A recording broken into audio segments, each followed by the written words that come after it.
ಬನ್ನಿ ಸ್ನೇಹಿತರೆ, ನಮ್ಮ ನಮಸ್ತೆ ಹಿಂದೂಸ್ತಾನ್ ಮೈಸೂರಿನ ಎಪಿಸೋಡ್ಗೆ ಎಲ್ಲರಿಗೂ ಸ್ವಾಗತ ಸುಸ್ವಾಗತ. ನಮಸ್ತೆ ಹಿಂದೂಸ್ತಾನ್ ಮೈಸೂರು ಒಂದೇ, ನಮಸ್ತೆ ಹಿಂದೂಸ್ತಾನ್ ಉದಯ ಒಂದೇ. ಏನು ಅಂದರೆ ಟೆಕ್ನಿಕಲ್ ಪ್ರಾಬ್ಲಮ್ಮಿಂದ ಜಸ್ಟ್ ಬೇರೆ ಮಾಡಿ ಎರಡು ಹೆಸರು ಇಟ್ಕೊಂಡು ಮಾಡ್ತಾಯಿದ್ದೀವಿ.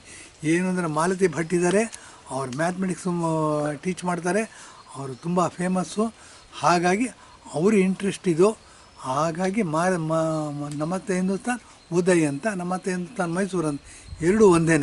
ಬನ್ನಿ, ಇದರಲ್ಲಿ ಏನಿದೆ ಅಂತಂದರೆ ಮೈ ಟ್ಯಾಕ್ಸ್ ಮೈ ರೈಟ್ ಅನ್ನೋದ್ರ ಬಗ್ಗೆ ನಾವು ಮಾತಾಡಬೇಕು. ಅಂತ ಕರ್ನಾಟಕದಲ್ಲಿ ನೋಡಿ, ಕರ್ನಾಟಕದಿಂದ ಕೂಗೆದ್ದಿದೆ ಮೈ ಟ್ಯಾಕ್ಸ್ ಮೈ ರೈಟ್ ಅಂದರೆ ಓಕೆ, ಅದೇನೋ ಕೇಳಿದರೆ ಮಾಡ್ತಾರೆ, ಅದಕ್ಕೆ ಸಮಜಾಯಿಸಿಕೊಳ್ಳೋಣ, ಚರ್ಚೆ ಮಾಡೋಣ, ಅದು ಬೇರೆ ವಿಚಾರ. ಆದರೆ ಇದೇ ವಿಷಯವನ್ನು ಮುಂದಿಟ್ಕೊಂಡು ನಾವು ಸೌತ್ ಇಂಡಿಯಾ ಬೇರೆ ಆಗಬೇಕು ಅಂತ ಹೊರಟಿದ್ದಾರೆ. ಕಾಂಗ್ರೆಸ್ಸು ಸ್ವಾತಂತ್ರ್ಯ ತಂದುಕೊಡ್ತು ಅಂತ ಒಂದು ಕಡೆ ಹೇಳ್ತಾರೆ, ದೇಶ ವಿಭಜನೆ ಮಾಡೋಕ್ಕೆ ಹೊರಟಿದ್ದಾರೆ. ಕಾಂಗ್ರೆಸ್ಸೇ ಆವಾಗಲೂ ದೇಶ ವಿಭಜನೆ ಮಾಡಿದ್ದು ನೀವೇ ಸ್ವಾಮಿ, ತಿಳ್ಕೊಳ್ಳಿ. ಪಾಕಿಸ್ತಾನ ಇಂಡಿಯಾ ಮಾಡಿದ್ದು ನೀವೇ, ಅಖಂಡವಾಗಿರ್ತಕ್ಕಂಥ ಹಿಂದೂಸ್ತಾನವನ್ನು ಡಿವೈಡ್ ಮಾಡಿದ್ದು ನೀವೇ. ಹಿಂದೂಸ್ತಾನದಲ್ಲಿ ಬಲಗೈ ಪಾಕಿಸ್ತಾನ, ವೆಸ್ಟ್ ಪಾಕಿಸ್ತಾನ, ಇಸ್ಲಾಮಾಬಾದ್ ಅಂತ ಏನು ರಾಜಧಾನಿ ಮಾಡ್ಕೊಂಡಿದ್ದಾರೆ, ಬಲಗೈನ ಕಟ್ ಮಾಡಿದ್ದು ನೀವೇ ಸ್ವಾಮಿ ಕಾಂಗ್ರೆಸ್ನವರು. ಎಡಗೈ ಬಾಂಗ್ಲಾದೇಶ, ಇವತ್ತು ಬಾಂಗ್ಲಾದೇಶ, ಅವತ್ತು ಈಸ್ಟ್ ಪಾಕಿಸ್ತಾನ ಆಗಿತ್ತು, ಎಡಗೈನ ಕಟ್ ಮಾಡ್ಕೊಂಡಿದ್ದು ನೀವೇ ಸ್ವಾಮಿ.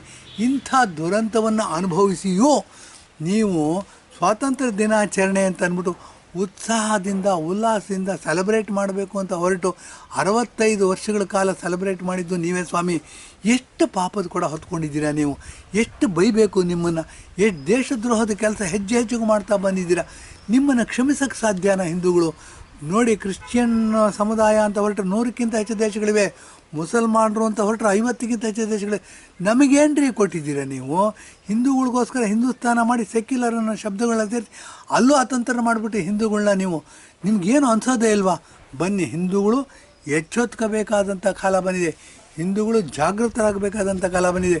ಇದಕ್ಕೆ ಪೂರಕವಾಗಿ ಸಂದೇಶ್ ಕಲಿ ಅನ್ನೋ ಎಪಿಸೋಡ್ ಮಾಡಿದ್ದೀವಿ, ಶಹಜಾನ್ ಶೇಖ್ ಅನ್ನೋದ್ರ ಬಗ್ಗೆ ಮಾತಾಡಿದ್ದೀವಿ.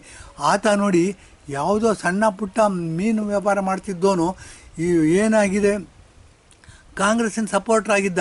ಅವನಿಗೆ ಬೇಗ ಊಸರವಳ್ಳಿ ಚಮಿಲಿಯನ್ ಅಂತೀವಿ ಇಂಗ್ಲೀಷಲ್ಲಿ, ಬಣ್ಣ ಬದಲಾಯಿಸ್ಕೋಬೇಕಾಗಿತ್ತು, ಅವನ ವ್ಯಾಪಾರ ವೃದ್ಧಿ ಆಗಬೇಕಿತ್ತು. ಹಾಗಾಗಿ ಅವನೇನು ಮಾಡ್ದ, TMC ಲೀಡ್ರ್ ಆಗಿದ್ದಾನೆ. ಇವತ್ತು TMC ಲೀಡ್ರಾಗಿ ಆಕ್ರಮ ವಲಸೆಗಾರರ ಬಾಂಗ್ಲಾದೇಶದಿಂದ ಬಂದಿರ್ತಕ್ಕಂಥ ಮುಸಲ್ಮಾನರು ಸ್ವರ್ಗ ಕ್ರಿಯೇಟ್ ಮಾಡಿದಾನು ನಾರ್ತ್ 24 ಪರಗಣದಲ್ಲಿ. ಹೀಗೆಲ್ಲ ಮಾಡ್ತಾಯಿದ್ರು, ಕಣ್ಣು ಮುಚ್ಕೊಂಡಿದ್ದೀವಲ್ಲ ನಾವು. ಯಾವಾಗ ಬುದ್ಧಿ ಕಲಿಯೋದು ನಾವು? ಇದು ನಮ್ಮ ಮುಂದಿರ್ತಕ್ಕಂಥ ಬನ್ನಿ ಆತ್ಮರಕ್ಷಣೆಗಾಗಿ ಆಯುಧವನ್ನು ಎತ್ಕೊಳ್ತಕ್ಕಂಥದ್ದು ಪ್ರತಿಯೊಬ್ಬರ ಹಕ್ಕು, ಪ್ರತಿಯೊಬ್ಬರಿಗೂ ಜೀವನ ಮಾಡ್ತಕ್ಕಂಥ ಹಕ್ಕಿದೆ. ಆ ಜೀವನ ಮಾಡ್ತಕ್ಕಂಥ ಹಕ್ಕಿಗೆ ಚ್ಯುತಿ ಬಂದಾಗ ನಾವು ನಮ್ಮ ಕೈಗೆ ಸಿಕ್ಕಿದ್ದನ್ನು ತೊಗೊಂಡು ಯುದ್ಧ ಮಾಡ್ತಕ್ಕಂಥ ಮಾನವ ಧರ್ಮ ಇದೆ ಅಂತ ಹೇಳ್ಬಿಟ್ಟು ಇಂದಿನ ಎಪಿಸೋಡ್ನ ಮುಂದುವರಿಸ್ತಾ ಇದ್ದೀನಿ. ಬನ್ನಿ, ಇವತ್ತು ಶುರು ಮಾಡಿದ್ದು ಮೈ ಟ್ಯಾಕ್ಸ್ ಮೈ ರೇಟ್ ಅಂದ್ಬಿಟ್ಟು. ಈ ಕಾಂಗ್ರೆಸ್ನವರು ನೋಡಿ, ಅಖಂಡವಾಗಿರ್ತಕ್ಕಂಥ ಹಿಂದೂಸ್ತಾನ ಡಿವೈಡ್ ಮಾಡಿದ್ರು. ಬರೀ ಹಿಂದೂಸ್ತಾನ ಡಿವೈಡ್ ಮಾಡಿ ಮುಸಲ್ಮಾನರಿಗೋಸ್ಕರ ಪಾಕಿಸ್ತಾನ ಮಾಡಿಕೊಟ್ಬಿಟ್ರು. ಆದರೆ ಹಿಂದೂಗಳಿಗೋಸ್ಕರ ಇರ್ತಕ್ಕಂಥ ಹಿಂದೂಸ್ತಾನ ಅಂತ ಕರೆಯೋದನ್ನು ಇದು ಮಾಡ್ಕೊಳ್ಳಿಲ್ಲ. ಏನು ಅಂದರೆ ಭ್ರಷ್ಟ್ರು ಇವರು. ಏನೂ ಇಲ್ಲ, ನಾನು ನನ್ನ ಕಣ್ಣು, ನನ್ನ ಮಗು, ನನ್ನ ಕಿವಿ, ನನ್ನ ಅಪ್ಪ, ನನ್ನ ಧರ್ಮ, ನನ್ನ ದೇಶ ಅನ್ನೋ ಅಭಿಮಾನ ಶೂನ್ಯರು ಇವರು. ಇಂಥವ್ರ ಕೈನಲ್ಲಿ ದೇಶ ಕೊಟ್ಟು ದುಡ್ಡು ಮಾಡಿಕೊಂಡು ಬರೀ ಓಟ್ ಹಾಕೋದು ಮಾತ್ರ ಹಿಂದೂಗಳ ಕರ್ತವ್ಯನ? ನಮ್ಮ ಮುಂದೆ ಇರ್ತಕ್ಕಂಥ ಪ್ರಶ್ನೆ ಇದು. ಎಲ್ಲಿವರೆಗೂ ನಾವು ಬರೀ ಓಟ್ ಹಾಕೊಂಡಿರ್ಬೇಕ್ರಿ? ದೇಶನ ಕಾಯಬೇಕು ಅಂದರೆ V the people of India, Ambedkar ಅವರು ಕೊಟ್ಟಿರೋದು ಸಂವಿಧಾನ ಓದುವಂಥ ಚಳವಳಿ ನಡೀತಾ ಇದೆ. ಮೈಸೂರು ಭಾಗದಲ್ಲಿ ಭಾಳ ನಡೀತಾ ಇದೆ, ಹಳೆ ಮೈಸೂರು ಭಾಗದಲ್ಲಿ. ಬನ್ನಿ, ಸಂವಿಧಾನ ಓದೋಣ ನಾವು. We the people of India. ಆತ್ಮರಕ್ಷಣೆಗಾಗಿ ನಾವು ಕೋಲ್ನ ಹಿಡ್ಕೋಬೇಕು, ಕುಡುಗೋಲನ್ನ ಹಿಡ್ಕೋಬೇಕು, ಮಚ್ಚಿನ ಹಿಡ್ಕೋಬೇಕು, ಖಡ್ಗನ ಹಿಡ್ಕೋಬೇಕು, ಗನ್ ಹಿಡ್ಕೋಬೇಕಾದಂಥ ಪರಿಸ್ಥಿತಿ ಬರುತ್ತೆ. ಇವತ್ತು ಸಂದೇಶ್ ಕಲಿ ಶಹಜಾನ್ ಶೇಖ್ ಭಾಳ ದೊಡ್ಡ ಪಾಠ ಕಲಿಸ್ತಾ ಇದ್ದಾರೆ ನಮಗೆ. ವೆಸ್ಟ್ ಬೆಂಗಾಲಲ್ಲಿ ಮಮತಾ ಬ್ಯಾನರ್ಜಿ ಇರ್ಬೋದು.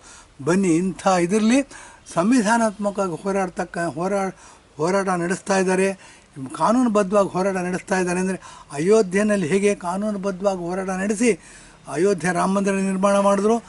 ಯಾಕೆ ನಿರ್ಮಾಣ ಆಯಿತು ಅಂತಂದರೆ ಧರ್ಮವನ್ನು ರಾಜಕೀಯದಲ್ಲಿ ಬೆಳೆಸಿದ್ರಿಂದ ಆಯಿತು. ನಾವು ಹಿಂದೂಗಳು ಕಲ್ತ್ಕೋಬೇಕು, ರಾಜಕೀಯದಲ್ಲಿ ಧರ್ಮವನ್ನು ಅವಿಭಾಜ್ಯವಾಗಿ, ಧರ್ಮ ಅನ್ನೋದು ಹ್ಯುಮ್ಯಾನಿಟಿ, ಅದು ಬೆರೆಸಲೇಬೇಕು. ಕಳ್ತನ ಮಾಡಬೇಡ, ಮೋಸ ಮಾಡಬೇಡ, ಭ್ರಷ್ಟಾಚಾರ ಮಾಡಬೇಡ, ಕೊಲೆ ಮಾಡಬೇಡ ಅಂತ ಹೇಳೋದು ಕ್ಯಾಸ್ಟ್ ಆಗೋದಿಲ್ಲ ರೀ. ಎಲ್ಲ ಧರ್ಮದಲ್ಲೂ ಹೇಳ್ತಾರೆ. ಆದರೆ ನಮ್ಮ ಧರ್ಮದಲ್ಲಿ ಆಚರಣೆಗೆ ತಂದಿದ್ದೀವಿ ನಾವು, ಬರೀ ಪುಸ್ತಕದಲ್ಲಿ ಇಟ್ಟಿಲ್ಲ, ಅದನ್ನು ಆಚರಣೆಗೆ ತಂದಿದ್ದೀವಿ. ಈ ದೃಷ್ಟಿಯಿಂದ ನಾವು ಹಿಂದೂ ಧರ್ಮ ಏನಿದೆ, ನಾವು ನಮ್ಮ ದೇಶವನ್ನು ಸ್ಟ್ರಾಂಗ್ ಮಾಡ್ಕೋಬೇಕು ಅಂದರೆ ನಮ್ಮ ರಾಜಕೀಯದಲ್ಲಿ ಧರ್ಮವನ್ನು ಸೇರಿಸಲೇಬೇಕಾದ ಅನಿವಾರ್ಯತೆ ಇದೆ ಇವತ್ತು.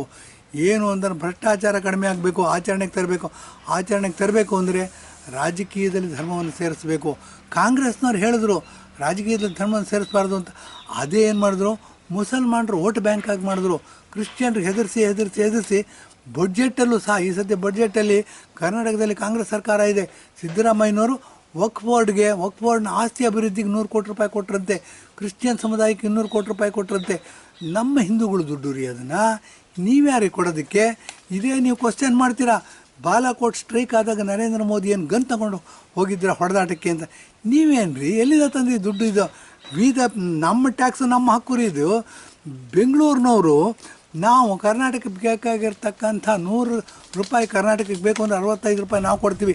ನಮ್ಮ 65 ರೂಪಾಯಿನ ಬೆಂಗಳೂರಿಗೆ ಖರ್ಚು ಮಾಡಿ ಅಂದರೆ ಚಾಮರಾಜನಗರದವ್ರು ಏನು ಮಾಡಬೇಕು ರೀ, ನಾವು ಗುಲ್ಬರ್ಗಾದವ್ರು ಏನು ಮಾಡಬೇಕು ರೀ, ಬರಗಾಲ ಪೀಡಿತ ಪ್ರದೇಶ ಉತ್ತರ ಕರ್ನಾಟಕದವ್ರು ಏನು ಮಾಡಬೇಕು? 1 ಗಂಟೆ ಅಲ್ಲ 1 ನಿಮಿಷ ನೀವು ಮುಖ್ಯಮಂತ್ರಿ ಆಗಿರೋಕ್ಕೆ ಸಾಧ್ಯ ಇಲ್ಲ. ತಿಳ್ಕೊಳ್ಳಿ. ಇದು ತಿಳ್ಕೋಬೇಕು ಅಂತಂದರೆ ಹೇಗೆ ಭಾರತ ದೇಶ ಈ ಥರ 32 ಕರ್ನಾಟಕ ರಾಜ್ಯಗಳನ್ನ ಒಳಗೊಂಡಿದೆ, ಅನೇಕ ಯೂನಿಯನ್ ಟೆರಿಟರೀಸ್ಗಳಿದೆ, ಕೇಂದ್ರಾಡಳಿತ ಪ್ರದೇಶಗಳಿವೆ. ಇದನ್ನೆಲ್ಲ ನೋಡ್ಕೋಬೇಕು ಅಂತಂದರೆ ಹೌದು ಕರ್ನಾಟಕದಲ್ಲಿ 100 ರೂಪಾಯಿ ಉತ್ಪಾದನೆ ಆಗ್ತಿದೆ ಅಂದರೆ ಒಂದು 10 ರೂಪಾಯಿ ಕೊಡಬೇಕಾಗಿರೋದು ನ್ಯಾಯ ಅಲ್ವಾ? ಮನೆಗಳಲ್ಲೇ ಈ ಥರ ಇದೆ ರೀ ಪರಿಸ್ಥಿತಿ. ಈ ದೊಡ್ಡ ಮಗ ದುಡಿತಿರ್ತಾನೆ, ಸಣ್ಣ ಇನ್ನೂ ಪ್ರೈಮರಿ ಸ್ಕೂಲ್ ಓದ್ತಿರ್ತಾನೆ, ಅಂಥ ಅವಿಭಕ್ತ ಕುಟುಂಬಗಳಿವೆ. ಇಂಥ ಯಜಮಾನ ಆಗಿದವ್ರನ್ನ ಯಾವ ಥರ ನೋಡ್ಕೋಬೇಕು? ಕರ್ನಾಟಕದಲ್ಲಿ ನೀವು ಚಾಮರಾಜನಗರದಲ್ಲಿ ಇರೋರು ಬಡವರಾಗೇ ಇರಬೇಕಾ? ಸಾಮಾಜಿಕ ನ್ಯಾಯದ ಬಗ್ಗೆ ಮಾತಾಡ್ತೀರಾ ನೀವು, ಎಲ್ರಿಗೂ ಸಮಾನವಾದ ಆಸ್ತಿಗೆ ಹಂಚಿಕೆ ಆಗಬೇಕು ಅಂತೀರಾ. ಈ ಥರ ಯೋಚನೆ ಮಾಡ್ತಕ್ಕಂಥವ್ರು ಎಲ್ಲಿ ಜಾಸ್ತಿ ದುಡ್ಡು ಉತ್ಪಾದನೆ ಆಗ್ತಾಯಿದೆ, ಒಂದು 4 ರೂಪಾಯಿ ಬೇರೆಯವರು ಕೊಟ್ಟಾಗ ನಮ್ಮ ಟ್ಯಾಕ್ಸ್ ನಮ್ಮ ರೈಟ್ ಅಂದ್ಕೊಂಡು ನೀವು ಡೆಲ್ಲಿ ಮೇಲೆ ಯುದ್ಧ ಸಾರಕ್ಕೆ ಹೊರಟಿದ್ದೀರಾ, ದೇಶ ವಿಭಜನೆ ಮಾಡ್ತಾಯಿದ್ದೀರಾ. ದೇಶ ಸರ್ದಾರ್ ವಲ್ಲಭಾಯ್ ಪಟೇಲು 565ಕ್ಕಿಂತ ಹೆಚ್ಚು ದೇಶಗಳಿತ್ತಂತೆ, ಸ್ವತಂತ್ರ ದೇಶಗಳು, ಅದನ್ನೆಲ್ಲ ಒಗ್ಗೂಡಿಸಿ ಒಂದು ದೇಶ ಮಾಡಿದ್ರು. ಇದೇ ನೀವು ಕಾಂಗ್ರೆಸ್ನವರು ಆ ಸರ್ದಾರ್ ವಲ್ಲಭಾಯ್ ಪಟೇಲ್ನ ಮೂಲೆ ಕೂರಿಸ್ಬಿಟ್ಟಿದ್ದೀರಾ. ಈಗೇನು ನರೇಂದ್ರ ಮೋದಿ ಬಂದು unity of statue of unity ಅಂತ ಮಾಡಿ ಆ ಕೇವಡಿಯ ಅಂತ ಗುಜರಾತಲ್ಲಿ ಒಂದು ಟಾಲೆಸ್ಟ್ ಪ್ರತಿಮೆಯನ್ನು ಮಾಡಿ ಅದು ನಾನು ಹೋಗಿ ನೋಡ್ಕೊಂಬಂದಿದ್ದೀನಿ, ಅದು ಮಾಡಿದ್ದಾರೆ. ಇಂಥ ಕಾಂಗ್ರೆಸ್ ಆ ಸರ್ದಾರ್ ವಲ್ಲಭಾಯ್ ಪಟೇಲ್ನ ನೀವು ಮೂಲೆಗೆ ತಳ್ಳಿಬಿಟ್ಟು ಜವಾಹರ್ಲಾಲ್ ನೆಹರು, ಇಂದಿರಾ ಗಾಂಧಿ, ರಾಜೀವ್ ಗಾಂಧಿ ಅಂತ ಹೊಡ್ಕೊಂಡು ಹೊರಟಿದ್ದೀರಾ. ಇದು ಎಲ್ಲಿವರೆಗೂ ನೀವು ಹೀಗೆ ಹೊಗಳಭಟ್ಟರಾಗಿರ್ತೀರ, ಹಿಂಬಾಲಕರಾಗಿರ್ತೀರ? ಎಲ್ಲಿವರೆಗೂ ನೀವು ಇದು ಮಾಡಿರ್ತೀರ? ನೀವು ದೇಶನ ಆಳ್ತಕ್ಕಂಥ ಯಾವುದೇ ಇದು ಇಲ್ಲ ನಿಮ್ಗೆ, ಏನೊಂದು ಅನುಭವ ಇಲ್ಲ. ಮತ್ತು ಕೇವಲ ಅಧಿಕಾರದ ಆಸೆಗೋಸ್ಕರ, ಕೇವಲ ಸುಖಕ್ಕೋಸ್ಕರ, ಸುಖ ಸೌಕರ್ಯಗಳನ್ನ ಅನುಭವಿಸೋಕ್ಕೋಸ್ಕರ ನೀವು ರಾಜಕೀಯ ಮಾಡ್ತಾಯಿದ್ದೀರಾ ಅಂತೇಳಿ ಇಂದಿನ ಎಪಿಸೋಡ್ ಮುಗಿಸ್ತೀನಿ. ನಮಸ್ಕಾರ.